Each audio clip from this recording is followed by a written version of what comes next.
Welcome to Start By Listening, the podcast about sexual harm and trauma. We are centered on educating and empowering our Western Kentucky communities. Our goal is to transform the way we talk about sexual harm and trauma. Transformation begins by listening to understand. We talk so you can listen today and change the world tomorrow.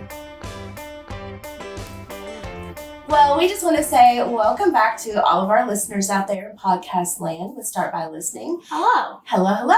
Hey, it's Jennifer, aka the Friendly Therapist, out here with my PIC. Shelby, whoop, whoop. Welcome back, everybody.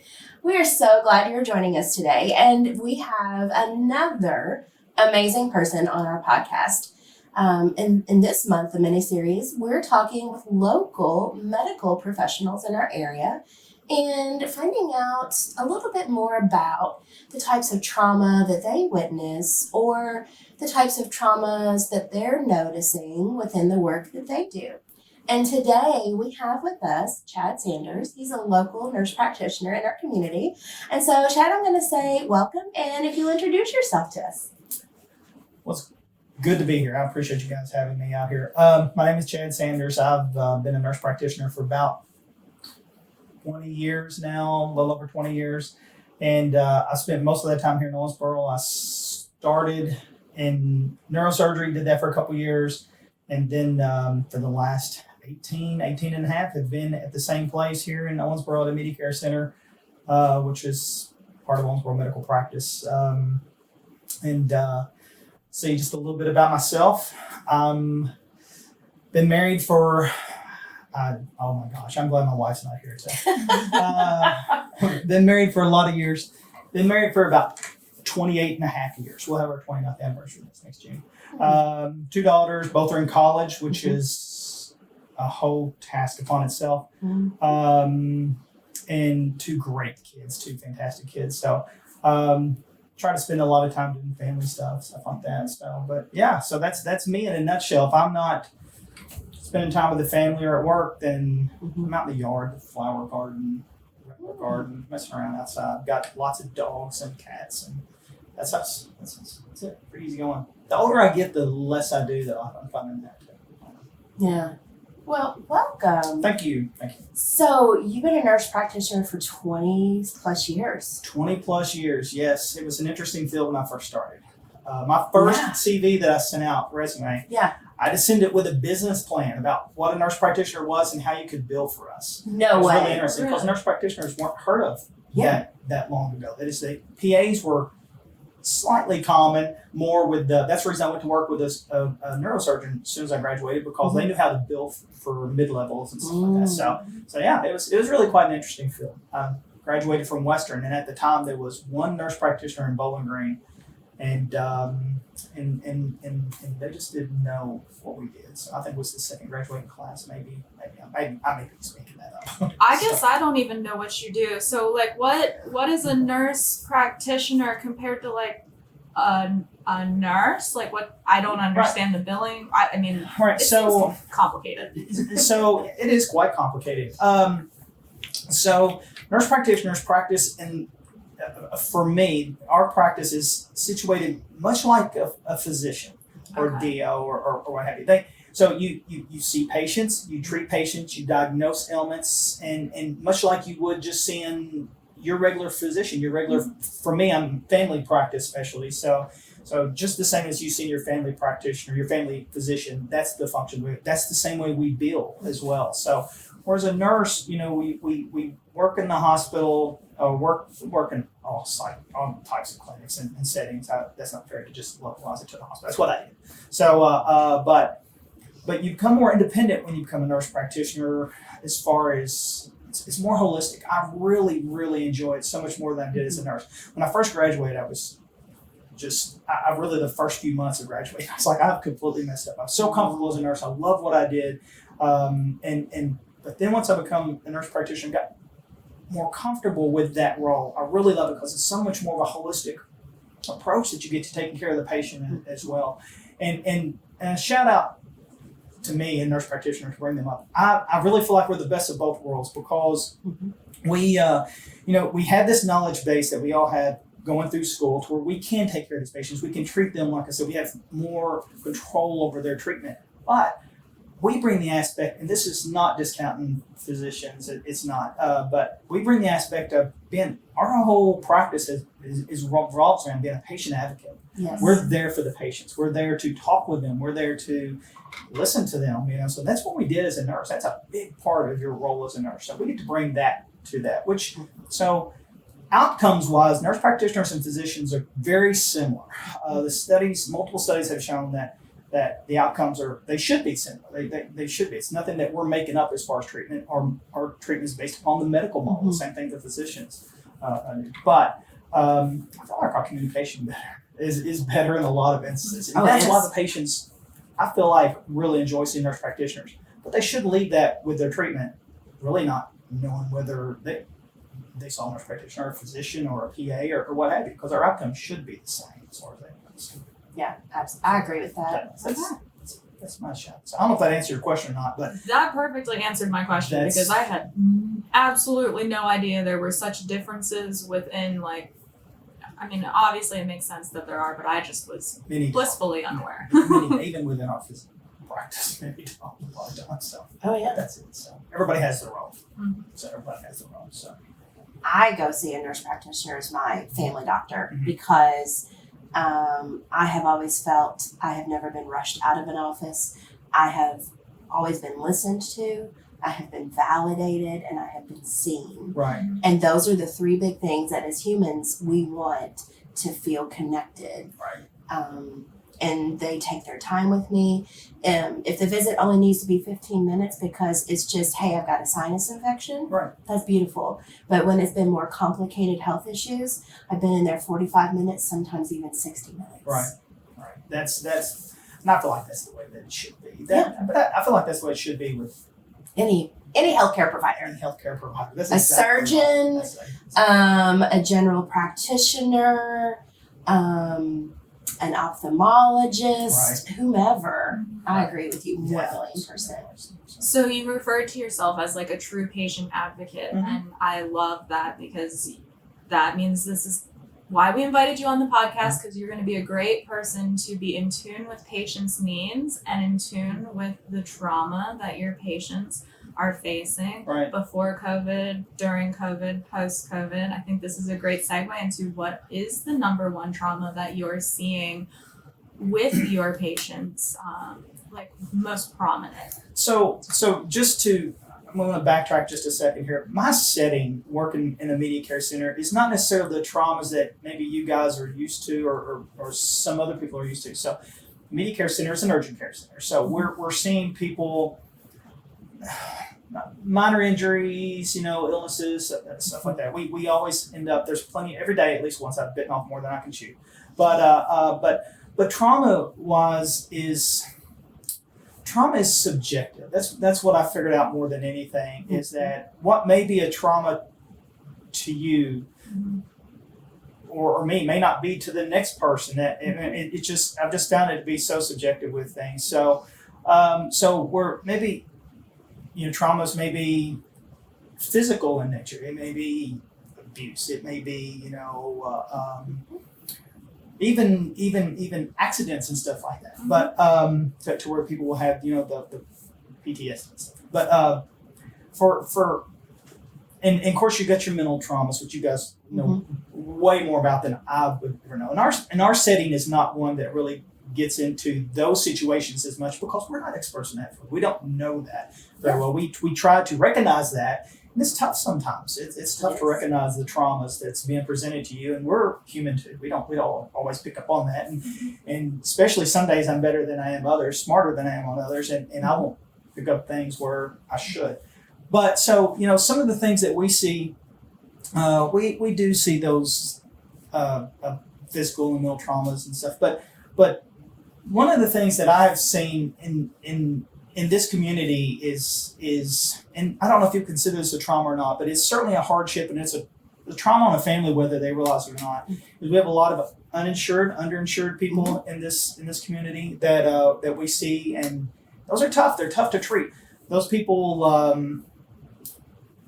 don't want to say it identifies them, but it really does affect whether they show up, whether they even come to you to seek care, whether they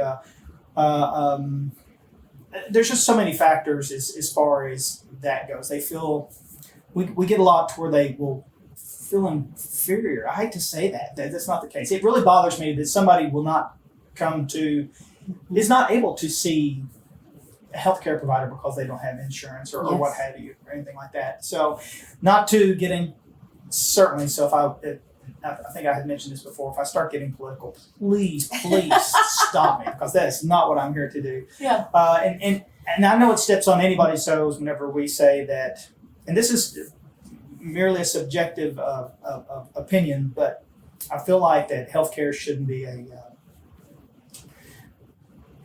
it shouldn't be something that is that only the more money has. It should be an individual. It should be a right that we have. It should be something that we all are just as a human entitled to. It shouldn't be the outlier that you have good insurance or what have you. So that's what I would like to talk about more, I think, than anything that I see a lot of is self-pay patients. Self-pay patients, whether they're self-paid by, some people come in self-pay by choice. And sometimes in our setting, that's the cheapest way of doing things. It's cheaper than insurance. And but many are not. Many will not have insurance because they can't afford it. They maybe they're in between jobs. We just recently had a big factory shut down, and I've seen 2 or 3 of those people since then that their family was trying to get incentive before the end of the month because they were going to lose their insurance, and they were just asking for different things or what have you. So that's something that I think is traumatic on the family. And I don't know, maybe that touches with me a little bit more personally because I experienced that when I was younger. So here this comes into a therapy session, right? I know when me and my wife, we've been together for a lot of years. When we were getting started, we were both in school. We were having a $5 bill at the end of a paycheck and wondering how we're going to make ends meet. So one of the things we chose to do was we're like, we don't have to have insurance. We're young, we're healthy. We can not do this. This is the time of life. Let's not pay this because we're paying like $400 a month in, which just seemed like that was just a mint, Mm-hmm. And I think it was probably karma. You can't outrun karma. No, it will always I think it find was you. probably maybe the second month into that, my wife made the decision to get a kidney stone, which wouldn't pass on its own. Had to have surgery. That set us back. I remember paying that $17,000 bill for a long time. Yes. $17,000 because of kidney stone, because we made the decision to not have insurance. Maybe that's something that I have just regressed that I take a look. So anyways, the self-pay people, I really take serious, and we really try to help those people out any time we can. So I think whether that's a trauma or not, it is, in my opinion, as far as that goes, and I see a lot of that. That's one of the things I want to try. Well, I mean, medical debt, people in poverty, typically people who don't have insurance are people who already don't have a lot of money. So it's when true. they're going to visit for their health needs, and then they're put in even more debt. I mean, when you have to choose between food and a doctor, especially when it comes to your kids. Absolutely.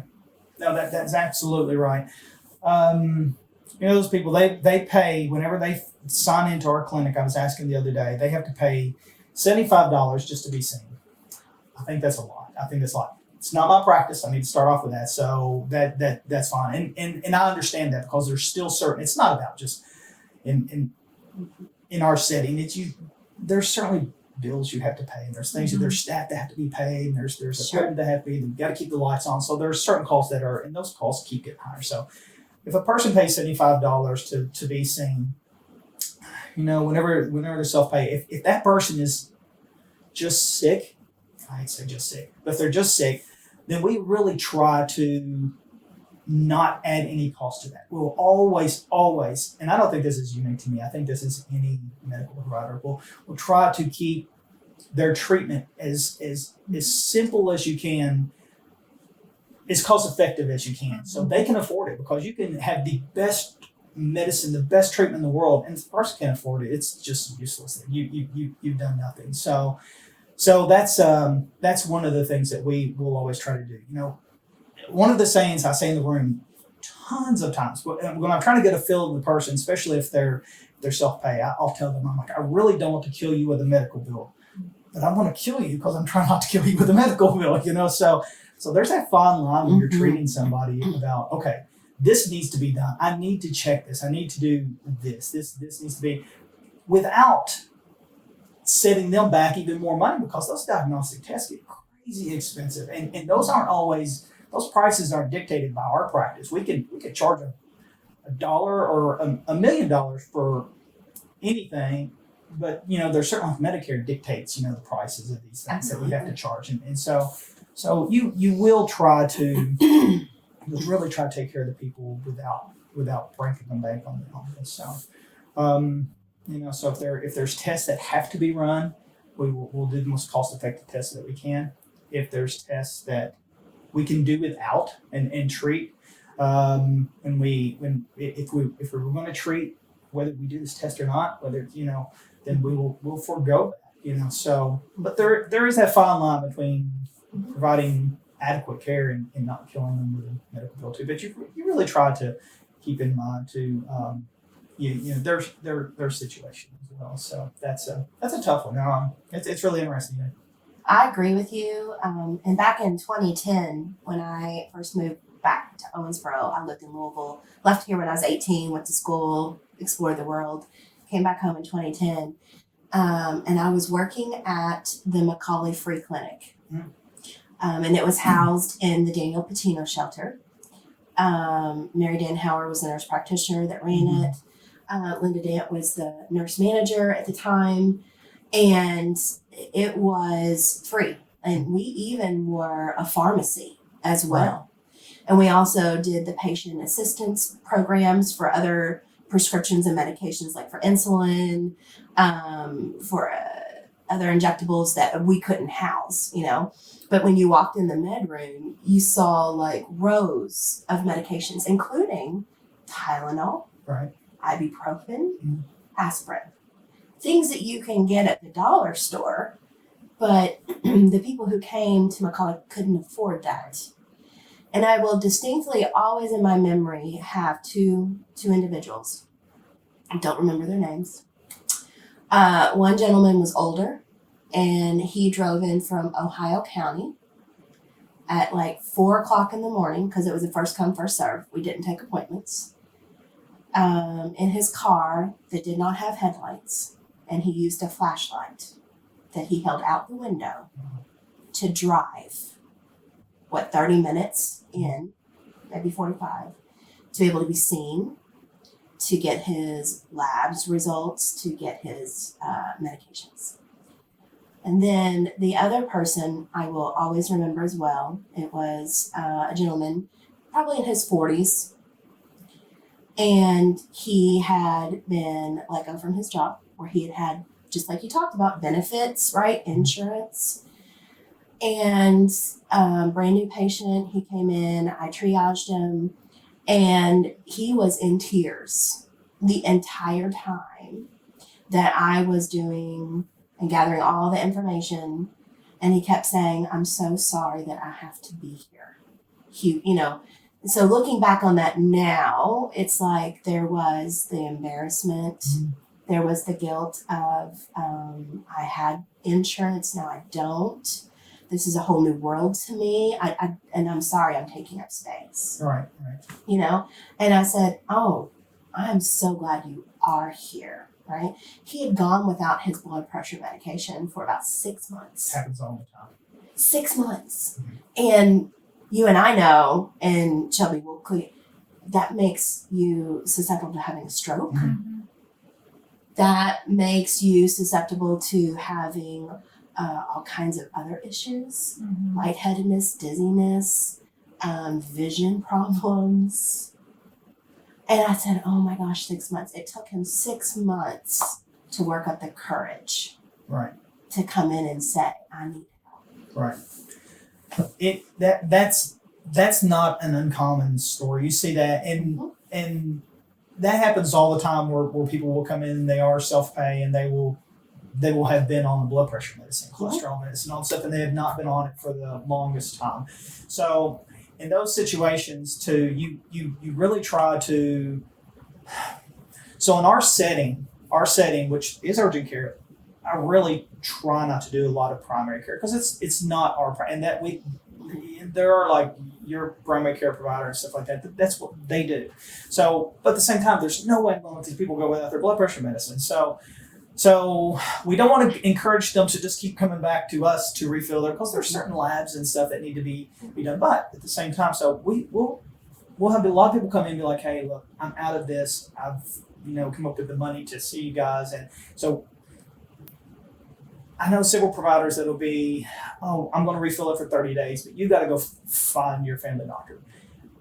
In those instances, 30 days is really not going to change anything. So, we'll give them, I always try to give them a minimum of 90 days, and even put a couple refills. Now, once again, it's that fine line. You don't want to, because you don't want to encourage them to not be seen and take care of their health, because if they're in poor health, then it seems like they just feed off of each other, so the lack of funds, the poor health, and they just keep going off there. So it's interesting to see, and then you get the situations to where you want to try to help them. And one example that I will use is if you have somebody comes in that has hurt themselves, right, in their self-pay. So now you need an X-ray.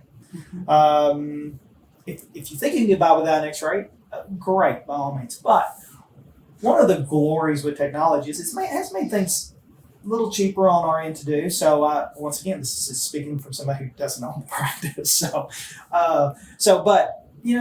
maybe if somebody comes in and they're there for an X-ray and they don't have insurance, maybe we could do that X-ray and not bill that. It's a digital X-ray. We're not out anything to do the X-ray, just a little bit of time. So maybe if we're comfortable reading that X-ray, there's plenty of times that we will look at that X-ray and give them I always try to give the precursor. I'm not a radiologist. Those guys went to school for a lot of years to read those X-rays. This is not official rating, but this is what we're going to do. We're going to see if there's something that's suspicious, then we'll just status quo. We'll send this in. We'll get official rating, and we'll see. But if we can get by, this is generally for bones, joints, and stuff like that. Lungs, I typically will not, because I'm just not comfortable enough with that.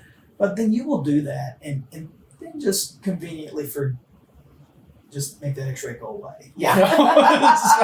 So they're not charged for that. I mean, it's just a little way. They paid $75 to be seen, and I feel like that's probably more we're going to get reimbursed from the insurance companies anyways, probably for the X-ray included as well. So you really try to help people out when you can. You try to take them under your wing and make them feel, and try to make them feel like you're helping them out. Now, there's that slippery slope. What if I miss something? Is that person going to come back a month later and go, here's me and my lawyer sitting here now. You're like, no, so you hate to think like that. You have to think like that a little bit, but you really try. It's really interesting to see those people. But the main thing that I have, and I think it's from being in this position, is you try to take care of them. This is everybody. This isn't just somebody. You try to take care of them without belittling them, without making them feel like a lesser person. It was already enough. And of course, this is a sexist comment, but being a guy, being a father, that would kill my soul if I couldn't provide for my family. If I could not, I'd like to think I could make ends meet doing what I had to do to do that. But for somebody to come in, especially, once again, sexist comment, I didn't make that disclaimer on there, as a male or as a father or something, I would think that would be disheartening too. So I don't have insurance. I'm not, but they're still they're bringing their spouse, their children, whatever. They're bringing them in there, so they're taking the initiative. So I think you can do it. Oh yeah. So I'm curious. I'll go back to when you first said that you've been in the field for 20 years. How have you seen that aspect change regarding self-pay individuals? How has that changed in the last 20 years? That's a great question. So whenever I first started we're just going to discard my first 2 years in neurosurgery. I do want to come back to that for a second. One of the things that I did that's really interesting, when I started practice, once again, I got my license as a family practitioner. So I went with neurosurgery. It does nothing thing. So, but I knew real fast. It was a great job. Learned tons. Would never do it again. But learned tons. But I knew real fast. I'm like, oh my gosh, I've got to do something to keep my skills up. I'm not going to do this forever. So I really went to school to be a family practitioner. So I've got to do something with that. So This was in Evansville. So lo and behold, 2 days a week, Tuesdays and Thursdays, 2 hours every night when I get off with neurosurgery, I would go volunteer at the Echo Community Clinic, which is their homeless shelter, uninsured and homeless shelter that people would come seek care. No way. It was a huge eye-opening experience. It was. I went there to keep my skills up. Yeah. Well, keeping my skills up was the least of what I got. That was a different population that I just was not used to, and I really, really enjoyed that. So there was a lot there that you got to see, and it was just like you had the medicines. There was the Tylenol, the ibuprofen. Just.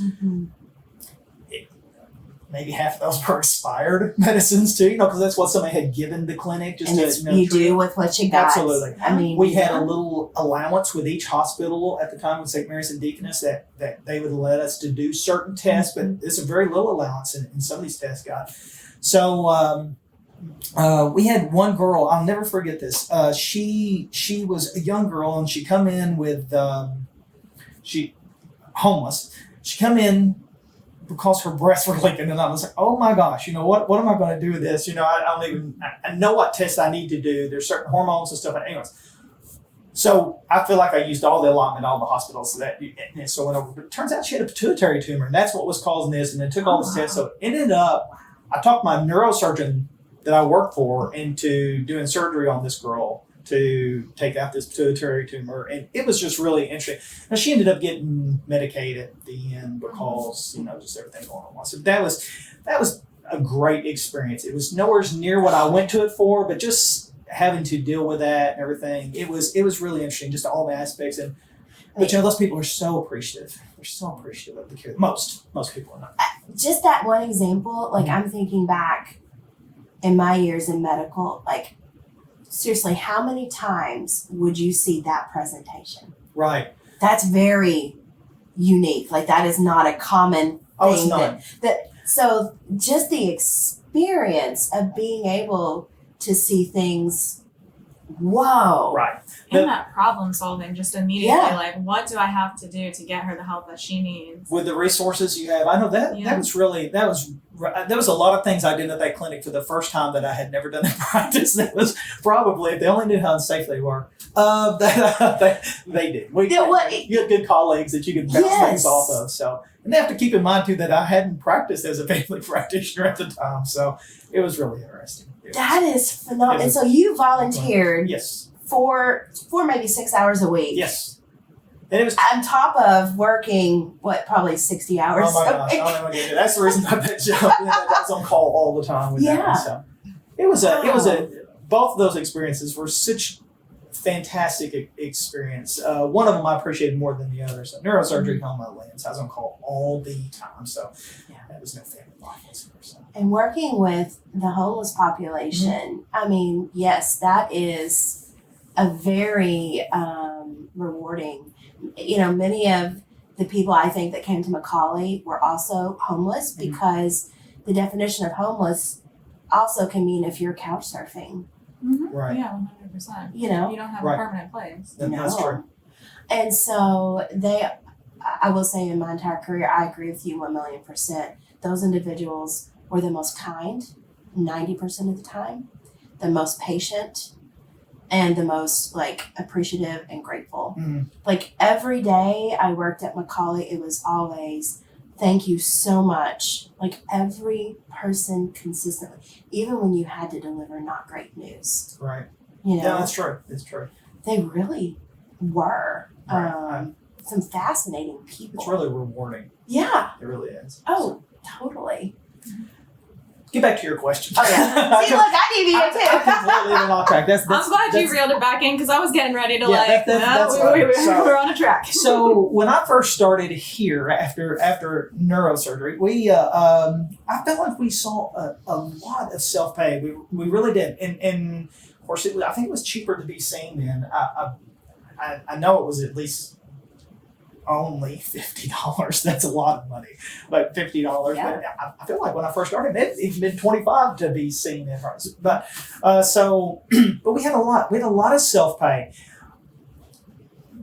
Insurance wasn't throughout the years, if nothing has been consistent, it has been that drug prices and insurance prices just keep on going up. Mm-hmm. Not all drug prices, but a lot. But insurance just keeps on up. So we went really for the longest time. We saw several self-pay. I don't know the percentage what had, but probably one of the best things that I ever see happen, and this is the one I'll be hung up on my toenails in the medical community for this, is when Obamacare kicked in. I love it or hate it, it changed the number of self-pay I saw. Mm-hmm. That number drastically went down, drastically went down. So there's a ton of things that I could say is wrong with Obamacare, without a doubt. But there were some good things that come out. Yes. So I'm not completely anti, that. So, and I feel like that's probably with every situation. But so the numbers really went down from that. And I don't think we've ever really went back. Of course, it's still into play.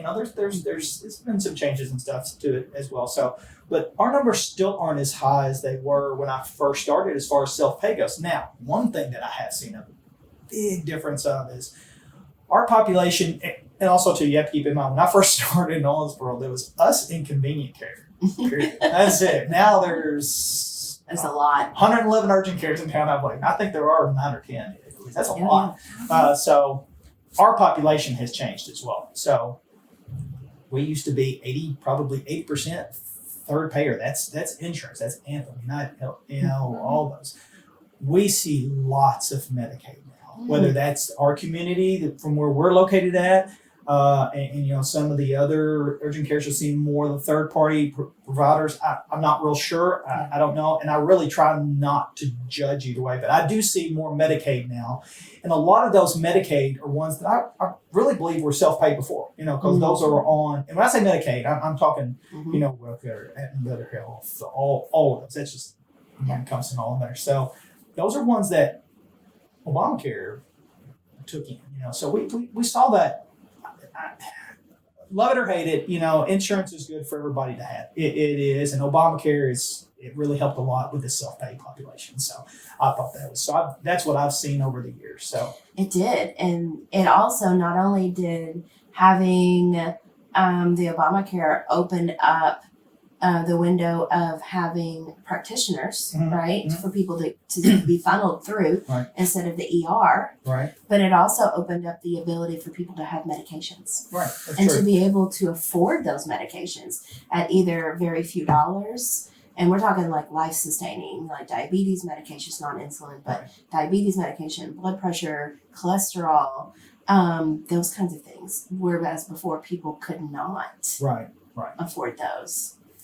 So that is been a huge difference, I think, as well, because when I was working at the hospital as a discharge planner and as a nurse case manager in ICU, I remember having to give people, like before Obamacare, or maybe it was right when it happened, I lose track, but here are the $4 medications lists at Kroger.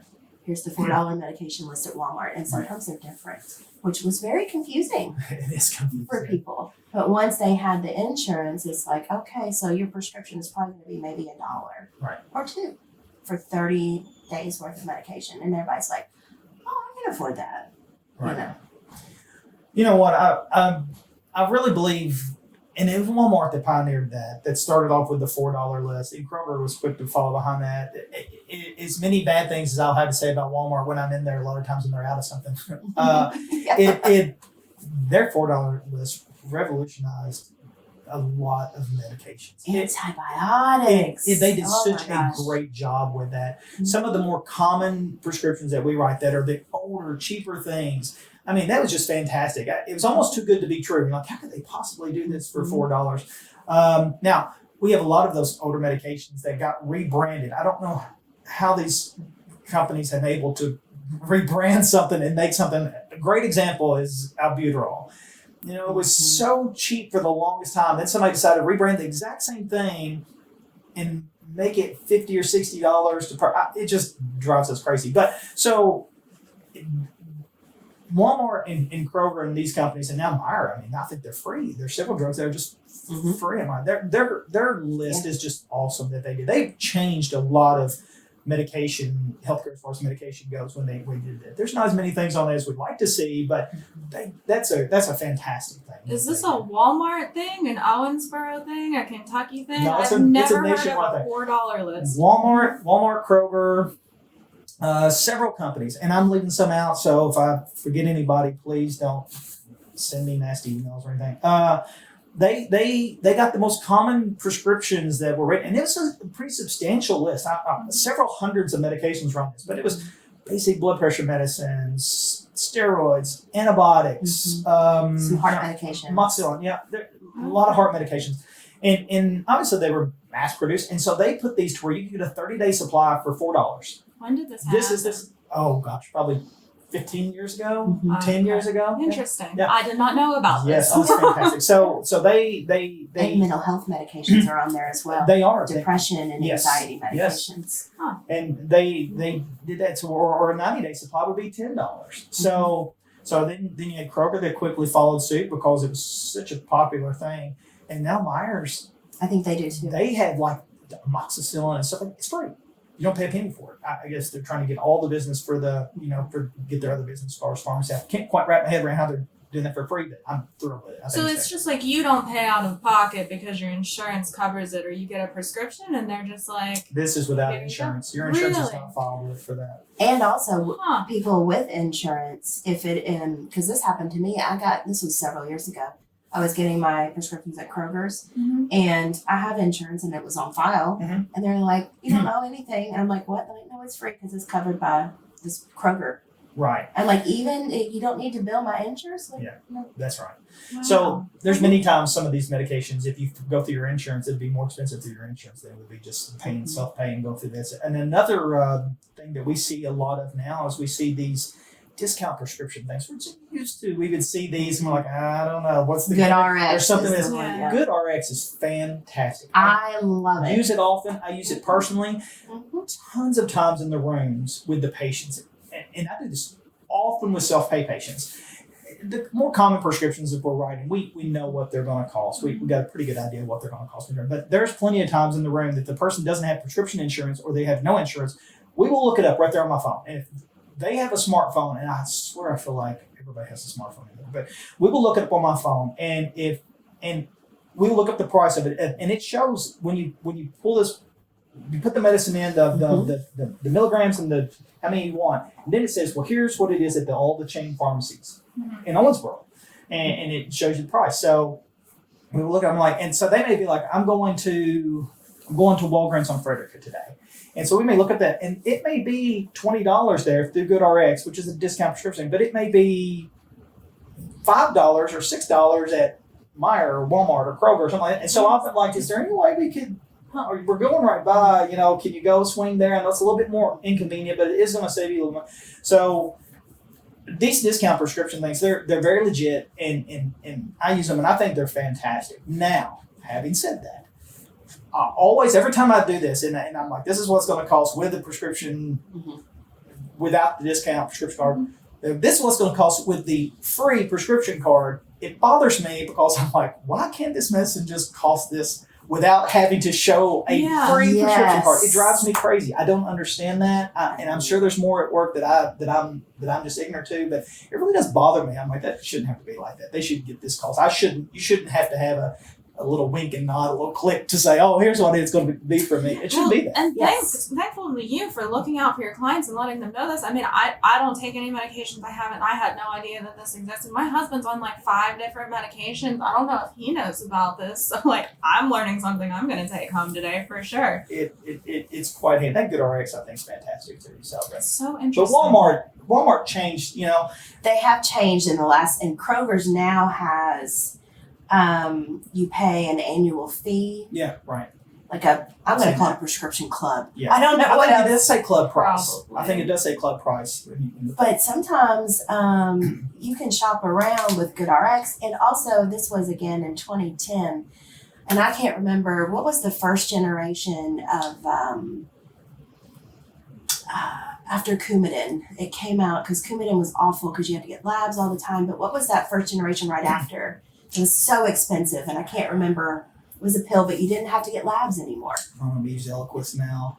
Yeah, Xarelto's, but it was way before Eliquis. What is this for? Is this blood Xarelto. pressure medication? A blood thinner. Okay. A blood thinner. Which I do after remember what you're talking about. Yeah, after you've had a stroke Mhm. or you've had a heart attack, sometimes forget. people. But I remember Don and Daisy's pharmacy, Mhm. which is right across from KWC on Mhm. Frederica. They were the only ones that offered like that prescription for like $35 a Oh, month. This prescription was literally hundreds Yes. of dollars. Mhm. Hundreds.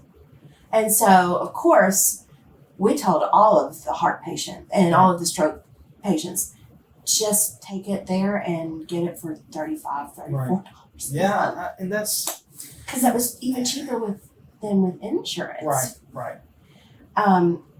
Something that I've noticed too, and I'm sure it's been a buzz in your community, and I think it was like 5 years ago, maybe, could be less, when insulin, like 300% increase. Yes, it's crazy. And that is a drug that is, if you are a type 1 diabetic, you have to have insulin. Right. And I also think about, when you said albuterol, I think about inhalers. Mhm. Individuals who have lung diseases, who have asthma, COPD, emphysema. I think about those prescriptions have exponentially skyrocketed. Right. And I wonder, and I know you don't do primary care, Mhm. but I'm sure you do see people that come in that have those disease processes as Right. well. How is the medical community working with and handling those kinds of problems for a self-pay patient or a person who maybe does have insurance, but it's still maybe $100? Well, we don't do this that often, but I'm sure your primary care, they probably have a single person that their job is to these drug companies have tons of incentive programs, have these programs for underinsured and uninsured and stuff, where they can, if as long as certain needs are met and certain criteria is met, then they can provide these prescriptions to the patient for very, very cheap, many times free, but it takes the primary care provider and their primary physician or practitioner, what have you, to send something in and verify that this person needs it and stuff like that. So they usually, most offices have somebody who just does that, especially with primary care.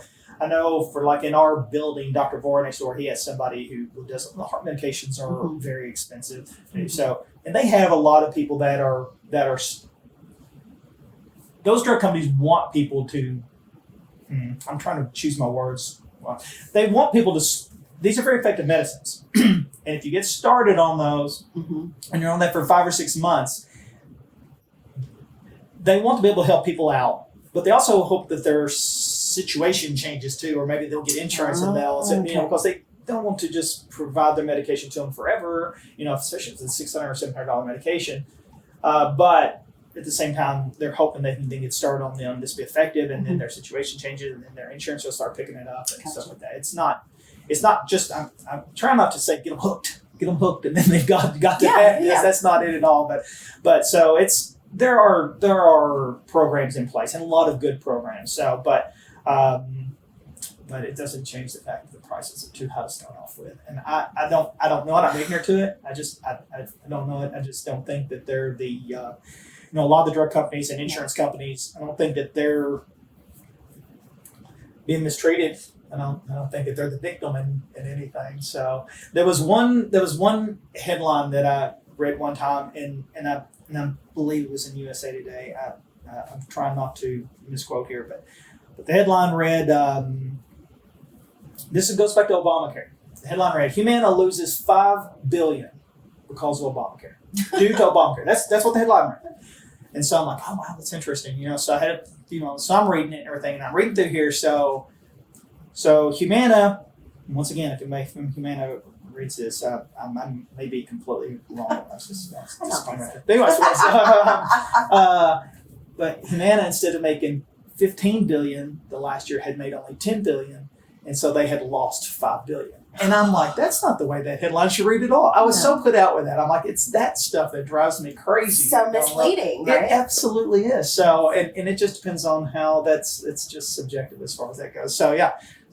So they're not the victims. They still make ends meet at the end of the day, and then got some extra to put back. So I don't know. Healthcare system. It's. I feel like the United States gives great healthcare. It's a broken system. It's a broken system. I don't know the answers. I don't know the answers. Everybody's got their opinions to it. So everybody can agree that it's broken. Everybody wants to agree that it's broken, but nobody really comes up with a lot of good solutions. So my father-in-law, one thing he told me that I've just sat on is, you've never heard of a poor insurance company. And I'm like, yep. He says that when you they try and sell you extra insurance on your car and stuff. Yeah. But so taking it back, I was hearing you say the physicians, they prescribe these medications hoping that their position changes. I watched this interesting news release because back at some point with Obamacare, Kentucky tried to establish right to work to get Medicaid. Like people who were able-bodied needed to work X amount of time to be able to get the medication. It was whoever the governor before Bashir was. That made major new coverage. They ripped that out of the works immediately, but they were just really trying to push that. And they interviewed this dental care person on it, and he was like, people need to be healthy to find jobs. They don't need to find jobs to be able to get healthy, because if you don't have people who have their needs met, they can't work. You can't force them to work before they're getting their needs met. And that's kind of what I was thinking about and hearing when you were saying hoping for their positions to change. One thing I try not to do is and I do it every day, is you try not to stereotype. You try not to label everybody in this one big group. And so are there people I see most every day that are on, and we're going to go to Medicaid because that's good. We're not talking about self-pay. We're talking about Medicaid now. That are very able-bodied and should be able to provide, so I would have to say yes. I could give you examples. I'm not getting into that because I'm stereotyping. But it comes back, you would have to assume, and that's true, that's absolutely true. If you don't have healthy people to work, then if you don't have somebody that's healthy, then they're obviously not going to be able to work and maintain themselves. But Medicaid is also abused. It is abused. And we see that often in our position as well. The vast majority of it is absolutely fantastic. And in my personal opinion, is that I think every kid in Kentucky should be on Medicaid. I think every single kid in Kentucky should be on Medicaid. That way it's a level field. We're not even worried about their health care. I think every child should be. Just that way that's taken care of. We don't see too many kids without insurance, though. I need to throw that out there. So I just, to level the field, as far as that goes. Because if a child is without insurance, and I don't think there should be a copay for a child's Medicaid either. And I'm not real sure if there is right now or not. I don't think there should be, because there's a lot of instances to where if a child's copay or their health is competing with a pack of cigarettes, is going to win. And I hate to say that. That's just the way that it is in most of it. So I really feel like every kid should be on a level playing field as far as that goes, as far as health insurance. But yes, I can see the argument that people are saying with that, but they don't see it like we see it. It's not everybody. It's not. That's not even close to the majority. 75 or 80% of these people really, they don't want to be on Medicaid. They don't want somebody giving them. They want to have a great job that provides their, they want the typical American lifestyle, to where they don't want to, and that's getting out of reach for, health insurance is crazy expensive. It is really, for the people that are working, the middle class, it's very expensive to do. So that's a large chunk of somebody, and the only reason it's not more noticeable is because it comes out of your check before you ever get your check. So, no, I don't think that's fair. I remember when that was going around, and the governor before Bashir was Matt Bevin. And so I agree. I agree with both sides on that. I truly do. And I'm not trying to ride the fence. I feel like I lean more toward Medicaid is a good system. But I can also see sometimes how people might get complacent on it too. I can see how somebody might not try to better themselves. there's tons of situations where people who are working that are great workers, we have them within our practice. They're great people, they're great workers, they show up, they're very dependable, very responsible, they're good moms, good dads, they're doing everything right. But if they make just a little bit more, they're cut off of their insurance. And that is a huge hardship. That would change. So to make a little bit more would set them back 25%. That's a lot. I mean, so in those situations, now I think that law was meant to be for from what I read about it, was meant to be for if you just weren't working. Yeah, if you were making the effort. So once again, I do not have the answers. I recognize it as a broken system. I don't have the answers, but it's not fair to lump everybody together. It's not fair to stereotype and say everybody who's on Medicaid, they should be, if they're remotely able-bodied, they should be able to work and get off this. That's that, or anybody who's on it, it'd be unfair to label them as less ambitious than the next person too. So, I personally think Medicaid's a great system. But I see its abuses as well. I don't think at least once a day I'm like, whoa.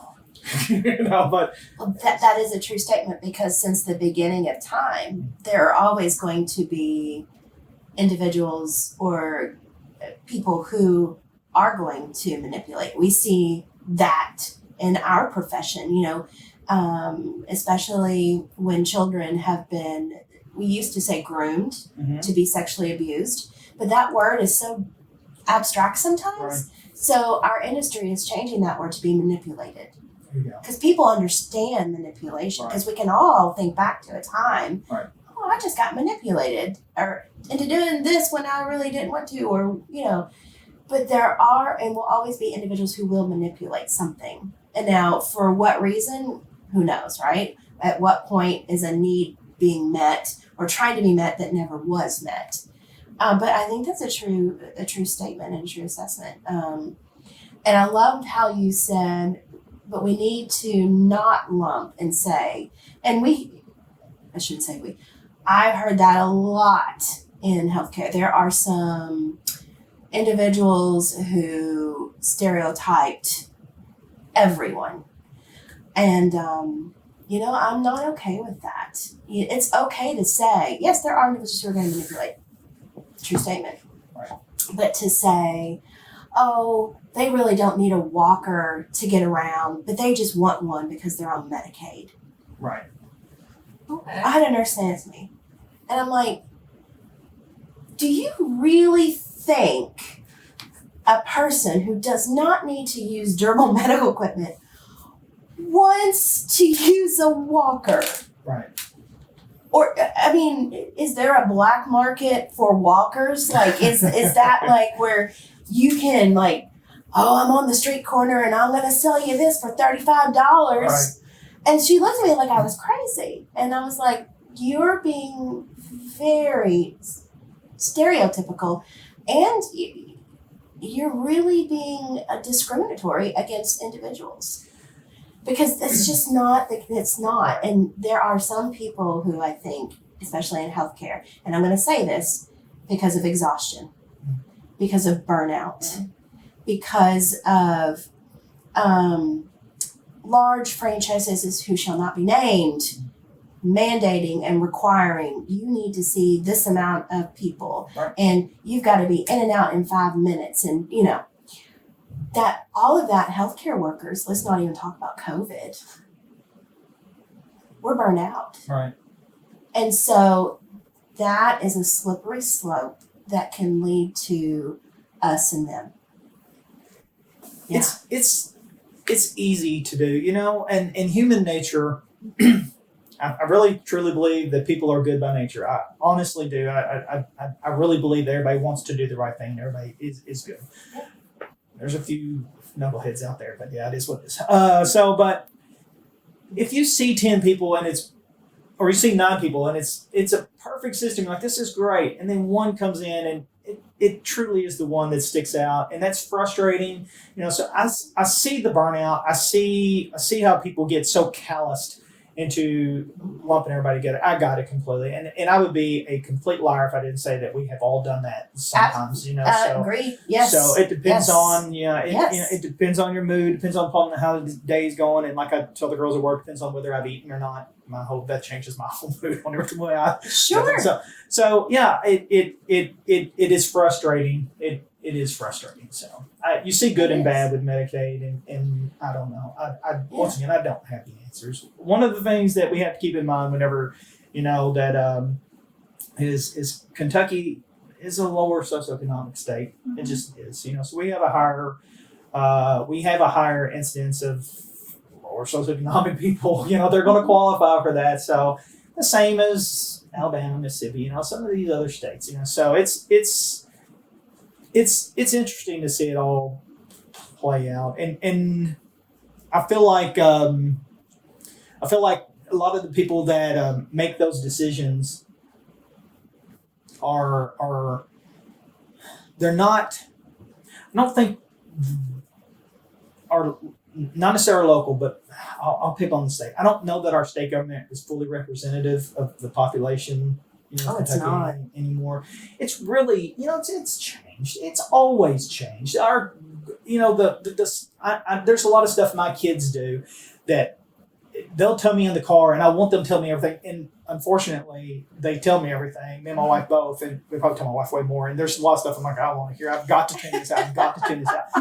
But there's a lot of things that they will say, and I'm like, oh my gosh, that's just nuts. I cannot believe that their friend or what have you. I'm just like, oh geez, yeah. I won't say that out loud because that'll shut them down. They'll never say anything again if they, there's probably times where I have, and then we'll get into an argument about it. But I really try not to judge. I try to just voice my opinion without being. Anyways, they would say different. They would completely. My girls would say different. They'd be like, no, he's so. But the example I try to use to people when they're judging our youth. Our youth today. There's tons of stuff they do, and this is my kids. This is my kids that I'm just like, what is wrong with you guys? And I'm thinking in my head, but I try to keep in mind too that. The stuff we did, our parents looked at us and was like, what is wrong with you guys? The stuff our parents did, our grandparents looked at them like, you guys are nuts. What is wrong with y'all? And I'm sure it's generational. It goes, there'll be things that our kids will do, our grandkids will do, that our kids will be like, what is wrong with you guys? Some of it I really think is silly. I really have a hard time with. A lot of it I don't. A lot of it I completely understand. So I feel like it just seems like the government always, whether it's the federal, whether it's state, and maybe even local. I'm not real sure, but they're slow to be representative of the younger generations. Always, so that's why you want the younger generation. They get a little older and they get into those situations, so they more identify what's going on in the population than necessarily we know.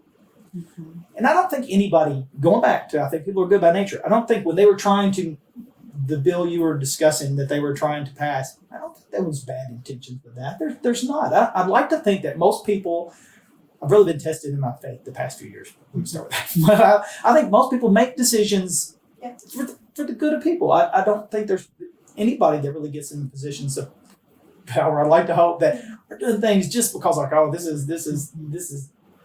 I think they're doing it because they think it's the right thing to do. Whether it is or not, it's yet to be seen. So it depends on, and I love that. And there's a beautiful pictorial representation that talks about equality, mm-hmm.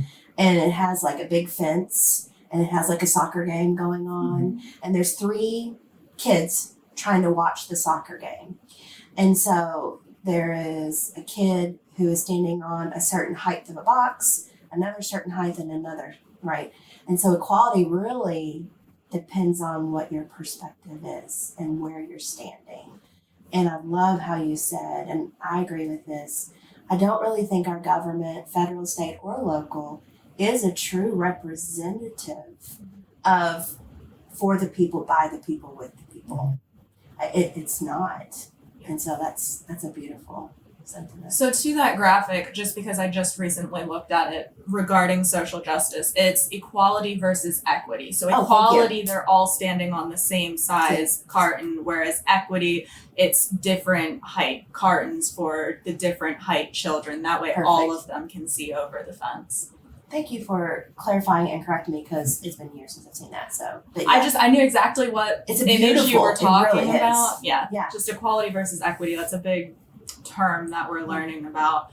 And yeah, representative of the people. So I brought that up specifically because of the person who was a dentist it was a rural Appalachian community over in eastern Kentucky, and he was like, you're not seeing the people here that I'm seeing, people who there are no jobs in this area. They can't get jobs because they go in for an interview and they have no teeth, Right. and they can't get their teeth fixed because they're about to lose their dental Right. insurance, and dental insurance is obviously a whole other conversation besides from regular medical Well, I should insurance. hygienist. I should have said that. Yeah, so. Oh, I get to there hear you go. that. So you need to know all about Right. that We too. need to have her on.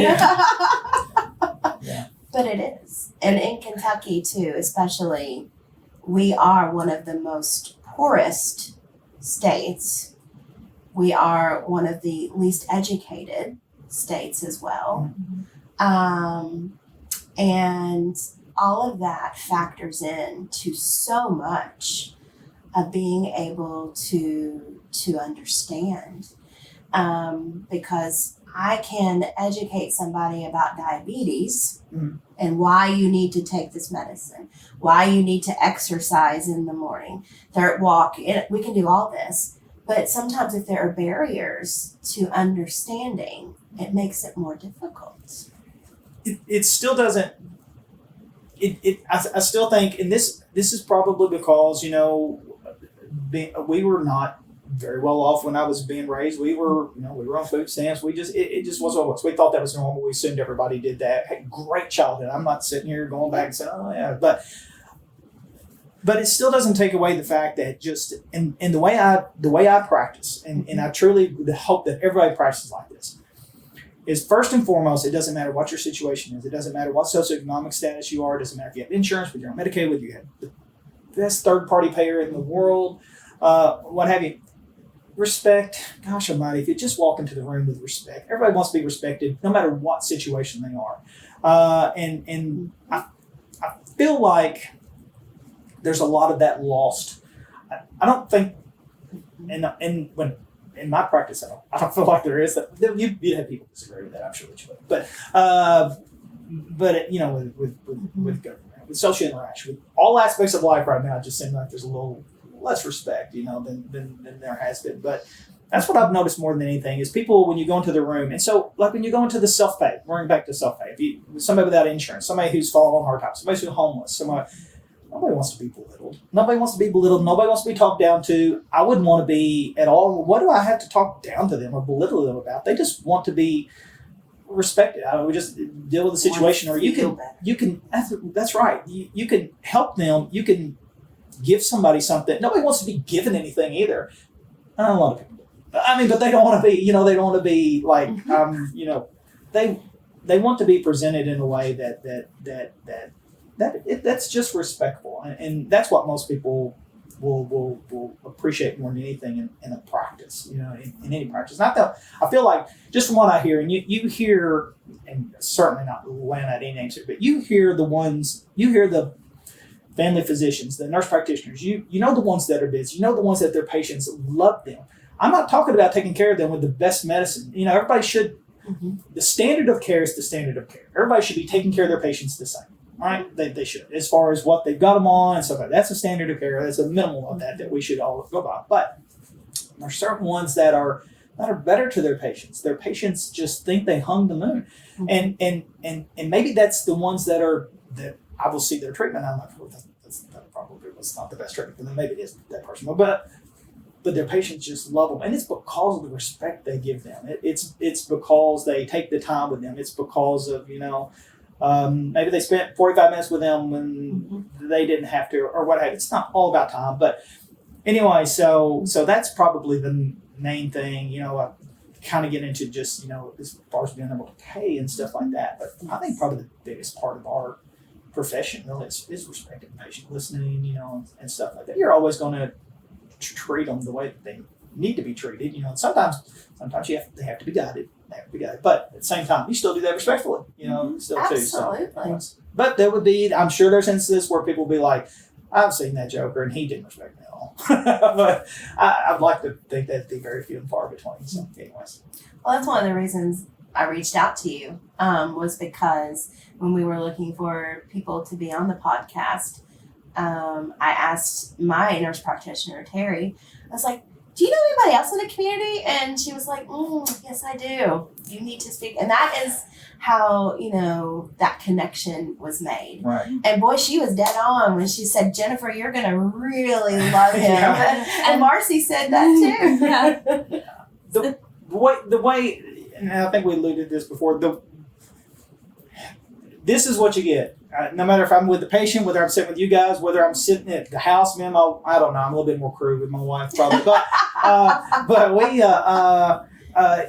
it's just it. I don't try to talk over anybody. Don't try, this is just, I'm the same with every single person walks in the room. And You're authentic, Chad. You're authentic. You're real. That's what you get. So. I love it. And this was great. This was absolutely great. Oh, We're a little over an hour. I told you I'd be watching the clock. Yeah. But that's okay. Is there any final sentiments that you would like to leave us with before Jennifer and I ask you a few rapid fire questions? First of all, I don't think that I really knew this rapid fire questions. Surprise! This No. is fun. No, I don't think so. I don't think so. I love what I do. It's just dumb luck that I stumbled upon. Real back to my history, real quick. I went to Western straight out of high school, right? Flunked out. I probably shouldn't be telling that. Went 2 semesters, and then Western let me know that I couldn't come back. They're like, you got to sit out for a little bit. I had some great times. Wouldn't take it back for the. But so I went to the military for a little while. Went to the reserves, and it was like, After I was there for a little while, I was like, of course, this was during Desert Storm. This was in 90, 91, right around that time. So after a little bit there, I'm like, well, I need to go back and try this time. So I went back, and while I was in the Army, though, when I was going into that, nobody in my family's medical. Nobody. So while I was there, I was like, I think I will go there. I remember sitting with a recruiter going, what do you want to do? I said, I think I'll do this medical specialist thing. Why not? This seems like a decent thing. So I did that. And from that point on, just being in the Army, seeing a few things and stuff like that, when I went back, I'm like, I think I'm going to try to be a nurse, which was a whole nother aspect in itself, going back with my resume or my transcript to talk to them about. They just laughed me out. Anyways, so it was dumb luck that I got into the field, and it's just been fantastic. It's been great. I don't know whether it's because I just enjoy talking with people. I really believe that's a big part of it. I enjoy helping people too, and it's nice to have the knowledge base to be able to do that. It's nice to have the resources, to have the ability to write the prescription, to make diagnoses, to make some big diagnoses, and most are small. It's once again subjective, but so I'm really fortunate to do what I do. I don't take it for granted at all, and I really do appreciate being here too. It's kind of nice. Time flew too. I know. If people who are listening are like, this is the guy who I need to go see for my sinuses and for my bronchitis, how would they find you, Chad? Well, we're located on 1200 Breckenridge at Immediate Care Center. That's in Owensboro Medical Practices building, and we're there every day of the week. I'm not always there every day of the week. I feel like I am, but we're open from 8 to 7 Monday through Saturday, and 8 to 5 on Sundays. I am there most weekends, though, by choice. But any kind of like an appointment necessary? Is it no, a walk-in clinic? It is a walk-in clinic.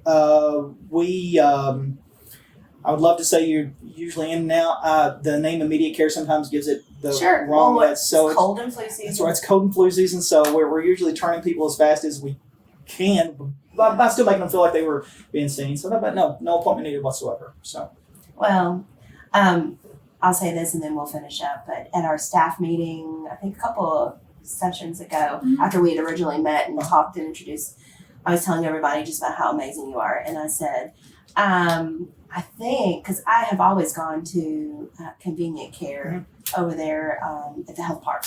And they do great. They do. I'm not saying they don't. I mean, they have helped me with sinuses, UTIs, they're great, right? Right. But so you made a convert out of me. So next time I'll be coming in and I'll be like, well, I need to see Chad. that's please. right. That's For my when Terry and Judy's office is closed on the weekends That's right. and Yeah. everything's a brewing. So we do see a lot. I love Terry and Judy, but They're great people. they are, and you are too. And again, thank you. Yes, you're welcome. thank you so Absolutely. much. Your I really passion enjoyed it. is incredible. Oh yeah, totally. Okay, I'm glad that was able to be communicated. Oh, yes. I mean, I feel the connection. You feel that energy in the room. Like, it feels good. So, here we go. Shake it off. Because we talk about serious stuff. Heavy conversation. Now's for the fun conversation. Would you like to ask the first question? Sure. So, these are rapid fire, but they're fun. Okay. So, you don't have to really, analyze This is when we get in trouble. All right, let's go. All right. What is your favorite cereal? My favorite cereal is oh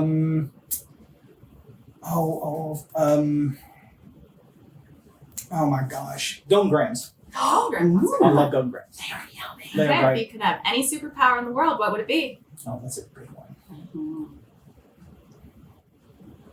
Just one? Just one. That is a tough question. I my daughters have asked me this before. I'm gonna say be able to fly.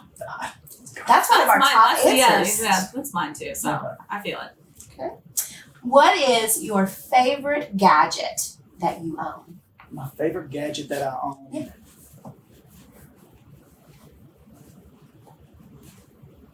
We're talking tools? Be anything you want. Somebody said a can opener one time. I was like, oh, I love that. Oh, this convenience. I know. I don't know. Jeez, that's a. This shouldn't be this hard. We're using a different part of your brain right now. I know. I just this past March, I'm not musically inclined, bought an acoustic guitar because my kids have all left and I'm having a midlife crisis. Yeah, And you're an I've empty nester. so I've decided that I was going to start trying to learn this. So right now, my favorite gadget in the house is that thing, just to pick up and try to learn. And when nobody's in the house, let me tell you something. I can rock it out. It is fantastic, and I'm the best musician in the world. Hell It's yeah. awesome. Hell yeah. When somebody's in the house, everybody's I apologize. Okay, what is your ice cream flavor? Chocolate. Chocolate. Ooh, Solid. That was an easy one. Yeah, Chocolate. there you go. What's your favorite board game or game? Favorite board game. My favorite board game would probably be, probably chess. But That's interesting. my favorite game right now is, it's Mario Party, Super Mario Party, because me and my wife and my girls compete against each other. Oh, Me and my wife will take on the girls. They're young. Their brain and hands work way faster than ours do, so they'll always beat us. But there's some pretty good competition going on there for Super Mario Party. Love Mario Yes. Party. If you could be any animal in the world, what animal would you be? Oh, geez. Probably, I don't know, some sort of bird. Keeping the flight. Yeah. They just seem pretty peaceful. Yeah. I think I want to be a goose at the hospital. Those things are like kings out there. They're fun to watch. They're They mean. were. Yeah. We don't get too close to them. But we would like to watch when the little goslings hatched. That's right. One. Yes. Yeah, well, that's in the beginning. All right. Last question. I think, or do you have another? This is going to be the last one. We're good. Okay. So, what is your go-to beverage in Owensboro? My go-to beverage, besides coffee and water, right? It can be, if it's coffee, it's coffee. It's whatever you like. And it's where you get that coffee. Or if it's the Moscow Mule at the Mill House, whatever. So I'm not. I'm not a craft person. Let's start with that. I've not found any that I just love, but even as a matter of fact, tonight, there's very few things more enjoyable. Me and my wife will go to Real Hacienda. This is a shout out to guys to Real Hacienda. Not Real Hacienda. I'm sorry.